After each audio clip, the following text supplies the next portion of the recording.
नमस्कार फ्रेंड्स, आज आपण पाहूयात आलू वडा रेसिपी किंवा बटाटा वडा। त्यासाठी कढईमध्ये तेल गरम करायला ठेवलेले आहे आणि ते उकडलेले आलू होते। तर उकडून मी सोलून घेतले होते, त्याची टर्फल काढून आणि जिरे घातलेत मी अर्धा चमचा। तेल छान गरम झाल्यावर याच्यामध्ये लगेच अर्धा चमचा मोहरी घालते आणि अद्रक आणि लसूण पेस्ट मी कुटून घेतली होती। आपण याच्यामध्ये कांदा घालणार नाहीत या भाजीला, आधी आपण बटाट्याची भाजी करून घेणार आहोत। तर थोडंसं जाडसर कुटलेला अद्रक आणि लसूण पेस्ट घातली आहे मी याच्यामध्ये आणि जाडसरच कुटलेल्या मिरच्या आहेत। ह्या मिरच्या नंतर काढून पण टाकता येतात, म्हणून मी अशा प्रकारे घातल्यात। तुकडे केले तर मुलांना आवडत नाहीत, ते तोंडामध्ये जातात, तिखट लागू शकतं, म्हणून मी अशा पद्धतीनेच मिरच्या घालते जर मुलांना खायला कोणताही पदार्थ बनवत असेल तर। कढीपत्ता पण घातलाय आणि हे आलू आता मी मॅश करून घेते थोडेसे हातावरती। जाडसरच एकदम बारीक असं करायचं नाही, याला थोडंसं जाड राहिलं तरी चालतं। ह्या अशा पद्धतीने मी ह्याला मॅश करून घेतलेला आहे। मऊसूत उकडलेले बटाटे होते हे, आणि आता हे छान फ्राय झालेलं आहे।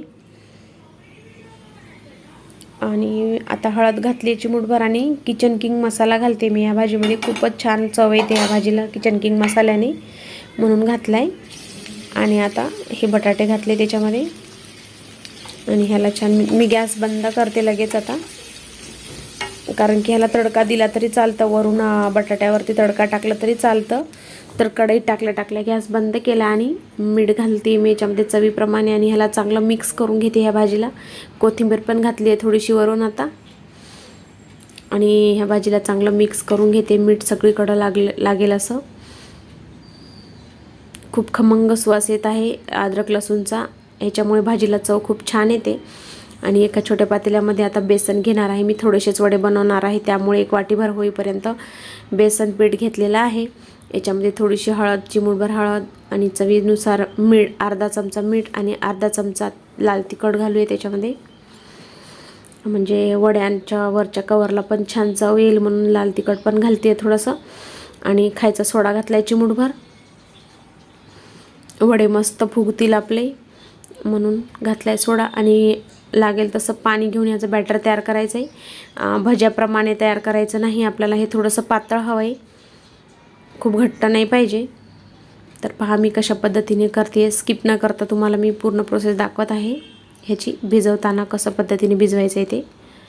हेच मेन आहे बटाटा वडा बनवताना, ह्याचं पीठच छान मळण्यात म्हणजे भिजवण्यात आलं पाहिजे।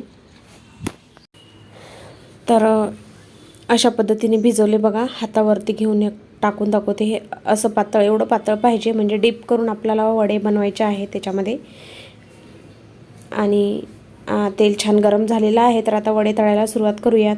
तर ही मिरची काढून टाकते मी, की मिरचीची चव तर लागलेलीच आहे भाजीला, तर काढली तरी काही हरकत नाही किंवा राहू दिली तरी काही नाही, वड्यातली तळलेली आपल्यासाठी खूप छान लागेल खायला खमंग।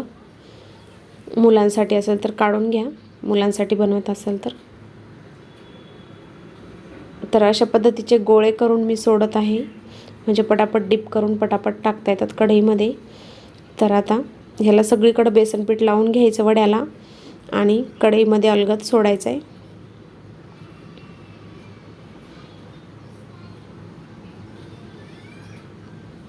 सगळीकडे बेसन लागले आणि कढईमध्ये सोडताना अलगद सोडायचं आहे, हातावरती तेल येऊ शकतं।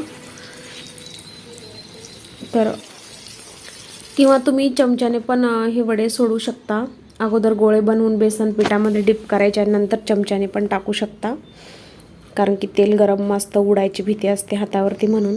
आणि ह्याला चमच्याच्या साहाय्याने याला खालीवरी करून घेतले बघा, खूप क्रिस्पी होत आहेत हे वडे, मस्त होत आहेत। सुवास तर खूपच खमंग घरभर पसरलेला आहे।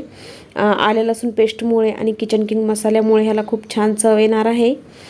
तर मस्त पाऊस पडत असला की अशा प्रकारचे वडे करून खाऊ शकता असेच केचपसोबत, किंवा तुम्ही आणि पावमध्ये पण हेच वडे ठेवले जातात। वडापाव ह्याच वड्यांपासून होतो, हे वडापावचेच वडे आहेत। चटणी लावले की झाला वडापावच तयार होतो। पाव आणून त्याला दोन्हीकडून लाल चटणी आणि हिरवी चटणी लावली की। तर अशा पद्धतीने मस्त क्रिस्पी वडे तयार झालेले आहेत। तुम्हाला ही रेसिपी कशी वाटली नक्की कमेंट करा फ्रेंड्स। रेसिपीला लाईक करा एक चमच्याने पण मी वडा सोडून दाखवते आणि बाकीचे राहिलेले वडे मी सगळे तळून घेते अशाच पद्धतीने. तर तुम्ही अजून आपल्या चॅनलला सबस्क्राईब केलं नसेल तर प्लीज फ्रेंड चॅनलला सबस्क्राईब करा. भेटूया पुढच्या भागामध्ये अशाच एका छानशा रेसिपीसह. तोपर्यंत बाय.